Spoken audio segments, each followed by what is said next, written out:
तृतीया व्रत। अक्षय तृतीया व्रत वैशाख शुद्ध तीज को किया जाता है।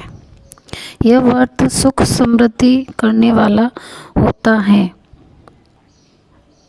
अत्यंत प्राचीन काल की बात है। कुशावती नगरी में महोदय धर्मदास नामक सदाचारी धर्मपरायण वैश्य निवास करता था। उसे अपने परिवार की चिंता सदैव लगी रहती थी। सौभाग्यवश एक दिन उसे एक पंडित के द्वारा अक्षय तृतीया व्रत के बारे में जानकारी प्राप्त हुई। उसने भक्ति भाव से विधि पूर्वक इस व्रत का पालन किया।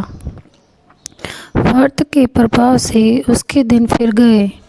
उसके घर में धन धान्य की कोई कमी नहीं रही और एक दिन राजा बन के उससे कुशावती नगरी का राज सुख भोगने का सौभाग्य भी प्राप्त हो गया। उसके महाप्रताप से राजकोष हमेशा सोने चांदी और हीरे जवाहरातों से परिपूर्ण रहने लगा। इतना सुख पाने के बाद भी उसे घमंड छूट तक नहीं पाया।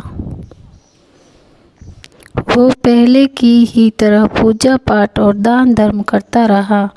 एक बार राजा के सुख वैभव को देख एक जिज्ञासु मित्र ने इस सुख समृद्धि का कारण पूछा। तब राजा ने उसे भी अक्षय तृतीया व्रत की महिमा बतलाते हुए कहा, आज मैं जो कुछ भी हूँ वो इसी व्रत के फल से प्राप्त हुआ है।